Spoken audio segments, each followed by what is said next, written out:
What is going on, guys? Welcome back to the channel. My name is Miguel. You're watching Miguel EDC, the channel where we talk everything EDC gear here. Today, we're talking about this beautiful piece of art right here, also known as a knife. And this one is called the the Ketuo Triad, the Ketuo Triad right here. What a knife. Wonderful design right here. I mean, we're going to get into it. We're going to talk everything you need to know about this knife, especially if you're considering purchasing this knife. It will be linked down below in the description, as well as any other knife you see in this video will be linked down there. It does help out the channel when you do make a purchase through those links, but that is entirely up to you and also at no extra cost to you. That being said, we're going to go over the good, the bad, the ugly, everything you need to know about this knife. And we're going to start that right now. So if you aren't already subscribed, this will be a great time to go ahead and smash that like button, subscribe, and we're going to go ahead and get started here. First things first, I got this knife via the Lefty EDC knife pass route. So shout out to Kevin. I've gotten a chance to carry this guy here for quite some time. So I'm coming back to you with all the feedback I can possibly gather. And let's start things off with a quick size measurement. We have this knife coming in at around 7 3/4 of an inch. The blade itself is about 3 1/4 with a cutting edge of about 3 inches. And the handle is going to be about 4 1/2, like 4 1/2. What you probably notice right off the bat is there is a little bit of a funky ratio here, right? The handle is much bigger than the blade. And I promise you, we're going to get into that in just a moment. Let's do some quick size comparisons then, just to give you a ballpark.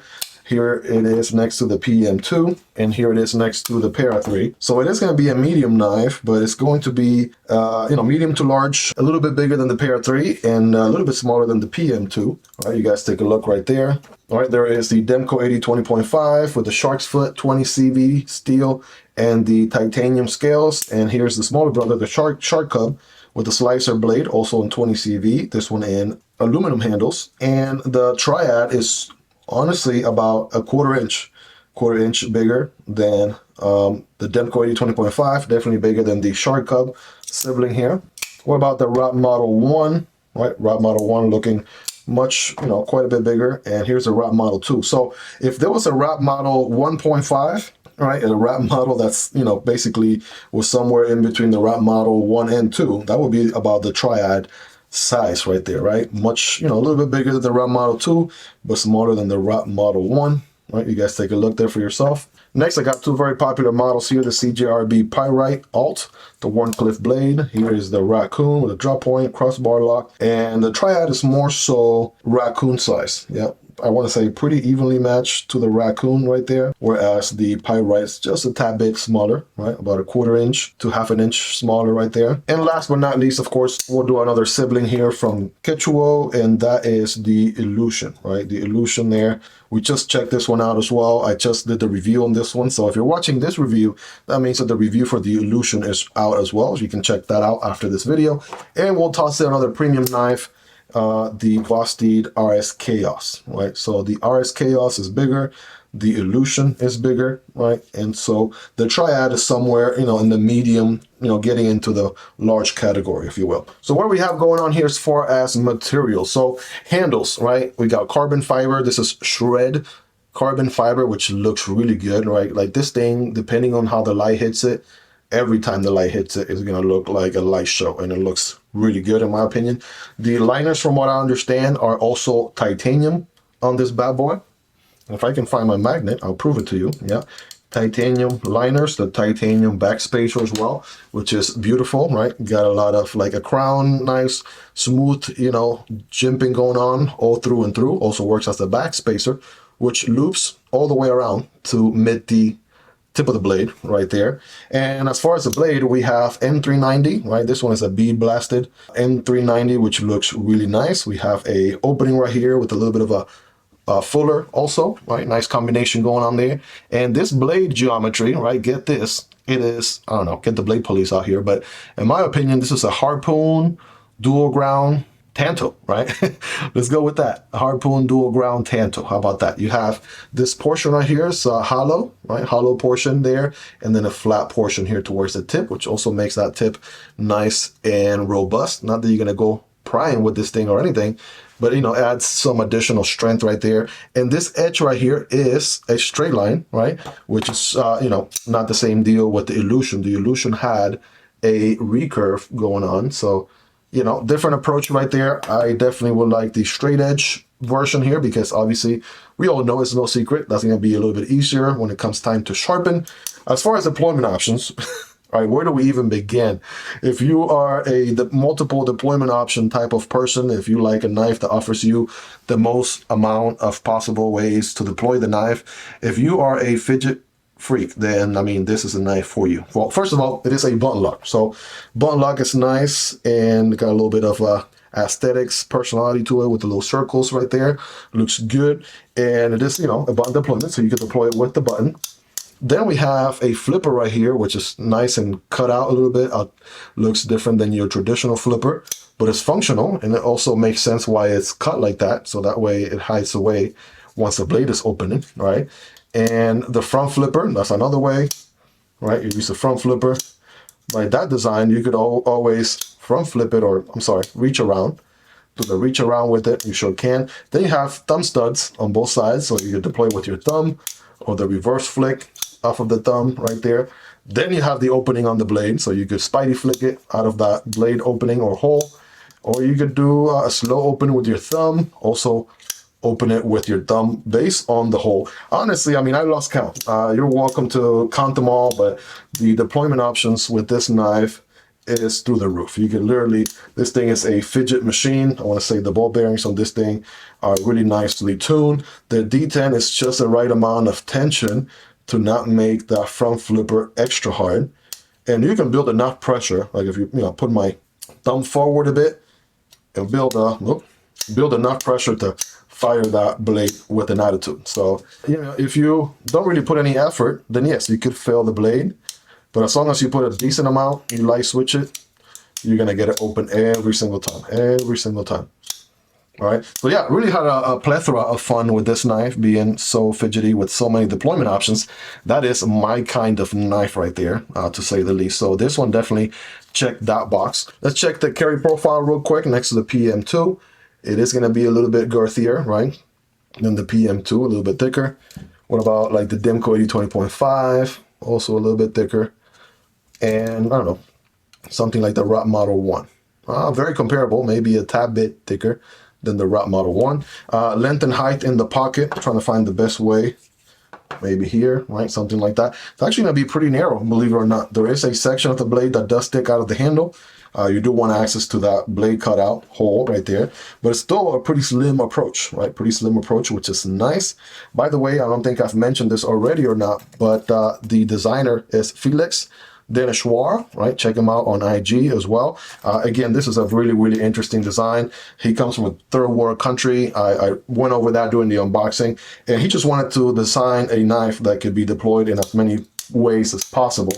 And I feel like he really did an awesome job right here. So yeah, Felix, if you're watching this video, my man, awesome job with this knife. And I'm excited to check out more of your designs. But yeah, with that in mind, as far as the carry profile here, if I compare it to something like a Spyderco knife, right, definitely going to be a little bit slimmer in the pocket. Something like the Demko AD 20.5, also going to be a little bit taller, pretty narrow. It really gives me very Spyderco smock aesthetics, if you will, maybe a tad bit taller than the Spyderco smock, but somewhere in that ballpark. And you know, you can see what I mean right there. All right, something like the ROT Model 1 is going to be probably, I don't know, maybe around the same ballpark. You guys be the judge there. And last but not least, I don't know, maybe something like the CJRB Pyrite. Right, this one's still going to be a little bit taller because the blade does stick out a good portion. But again, this is just to give you an idea. In conclusion, I'll tell you what, it carries really good.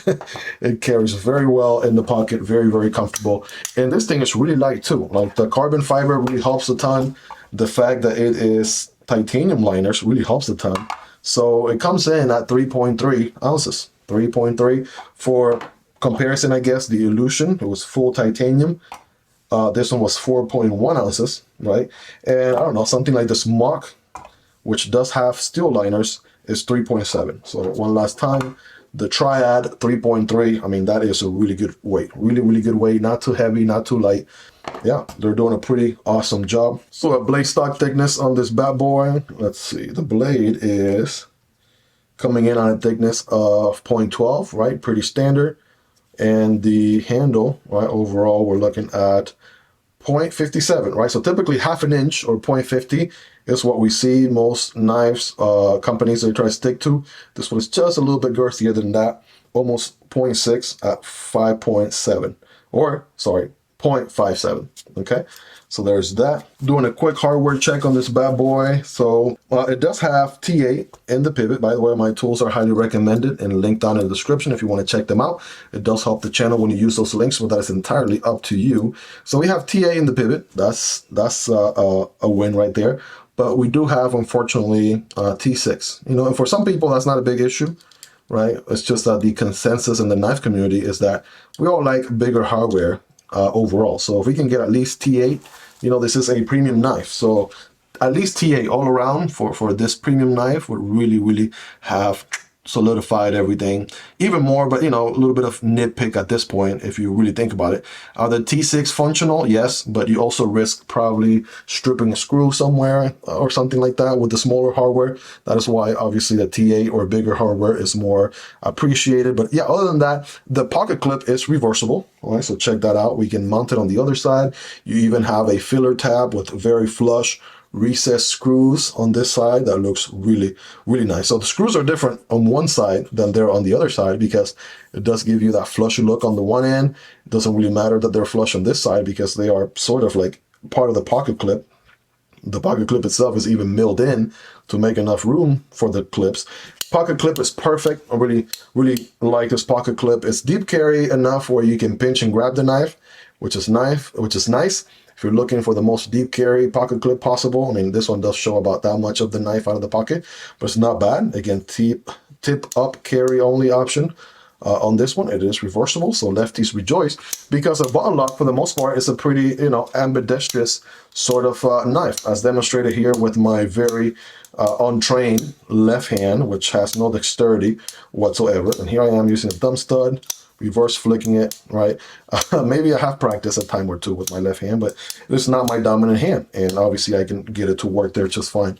The alignment is really good. And here's the part that I wanted to talk about. So probably the only thing that will throw you off is probably the blade to handle ratio, right? For the most part, you know, most people want to get the most amount of blade based on the handle that you're working with, right? For the most part, that is what we want. But in this knife, you really honestly don't notice it all that much. If you don't, I sort of forgot about that completely during the time that I was carrying it. And I think what really helps is the fact that the back spacer here, right, kind of goes all the way to almost the tip of the blade. So it kind of fills in that space. It's not like you see an annoying gap in between the sandwich construction. I'm glad they didn't do any standoffs, but instead give you a nice long back spacer that loops around. So that sort of did it for me. So whereas maybe in other knives that wouldn't work out, and you'll notice the disparity of the blade to handle ratio a little bit more, here that was not an issue at all. And also, I mean, there are knives, in my opinion, like the 80-20.5, right? You got huge handle, you know, in comparison to a smaller blade. And when it does fold, you have, you know, maybe like half an inch of handle more than you do on the blade. And this is one of my all-time favorite knives, so I don't even mind it all that much on that knife either. So honestly, you really have to be very nitpicky for that to be an issue. I didn't want to point it out to you, but honestly, it really doesn't, in my opinion, didn't really stand out all that much as being something to really complain about. I feel like you get over it pretty quick, and it really didn't make that much of a difference. Other than that, the ball bearings here, again, very smooth. Good drop shot action on this one, right? As soon as you engage the button, the blade drops. Also found out, ergonomically speaking, right, the knife feels pretty good in the hand. I have medium hands, not the biggest, not the smallest, and I'm able to get a full grip right here, hammer grip, right, fit all 4 fingers with the hair of handle still left. There's a nice finger choil right here, so if I want to forward choke, right, I sure can right there, get, you know, even more control for precise cuts and stuff like that. I really appreciate the fact that the jimping is a pretty lengthy one, right? Check out how much jimping they give you right there. Pretty much a good portion of the blade is jimped, right? There's even a section here for your thumb. That harpoon works really good, as if it was meant for your thumb to sort of land perfectly right there. I really dig that a lot. And honestly, a very useful blade, a really useful blade. You can sort of make this tip here work for you for, you know, certain draw cuts and stuff like that. It's not that hard to get to the tip itself. If you needed to, you can do a little pinch grip and scrape off, I don't know, stickers, labels, whatever you want to do. And the tumble finish, right? The bee blasted tumble finish, whatever you want to call it, right here on this blade just looks really nice. It looks really good. You know, something unique, something different. We don't really see tumble finishes like this all that much. At least not me personally. I only get a chance to check out a handful of knives here and there. But yeah, I haven't really seen this all that much in other knives. And I got to tell you, I like it. I like it. I really dig it. I dig it quite a bit. So what else is there that we haven't talked about this guy? Obviously, you have the one thing that stands out on this knife, if nothing else does, is the fact that you have an overly abundant amount of deployment options. So that really scratches that itch for me. That is certainly my kind of knife. I love the jimping everywhere, right? The blade is nice and jimped. The back spacer nice and jimped. Pocket clip is really comfortable. I almost forget that it's there. Executed very well, right? Goes in out of the pocket very, very easily, reversible, right? Decently deep carry. And I also noticed too, right? Notice where the button is located, right? If I'm doing the hammer grip right here, my index finger is at least another finger away, finger length away from the button. And if I do the forward choke, you know, I'm not even close to the button at all. I will have to sort of make this weird way to intentionally push on the button, and I don't even think I have enough leverage or dexterity for my finger to even go that far. So I would say accidentally disengaging the locking here mechanism, the button itself, it's going to be pretty challenging. Therefore, making it a really good locking piece. Let's check lock up on this thing, right? Side to side, up and down, 0 movement. That feels like a good 10 out of 10 right there. And this thing has seen a lot of action. I know when I carry this thing, I probably fidget with it quite a bit. I did some essential cutting, paper, cardboard, some tape here and there, but nothing too crazy. Obviously, you know, I'm not going to take this knife, this premium elegant knife, to use it as my survival knife or what have you. But, you know, for everyday tasks, you know, knowing that you have an elegant piece of pocket jewelry, right? For guys, you really don't get to carry all that much jewelry, if you will. But a pocket knife and a good piece, good looking, beautiful piece like this one, I feel like really scratches the itch for us. And this one brings a lot of satisfaction. By the way, for my linear people out there, got a nice big triangular looking almost too big to my taste type of linear hole, but honestly it really didn't get in the way all that much. It really didn't. So I almost also forgot that it was there, but now that I see it, yeah, it's pretty significant. So if you're one of the 45 people in the world that still use linears, then you're good, right? You got that is covered for you. So let's do a quick, very scientific paper cutting test here, shall we? Let's see.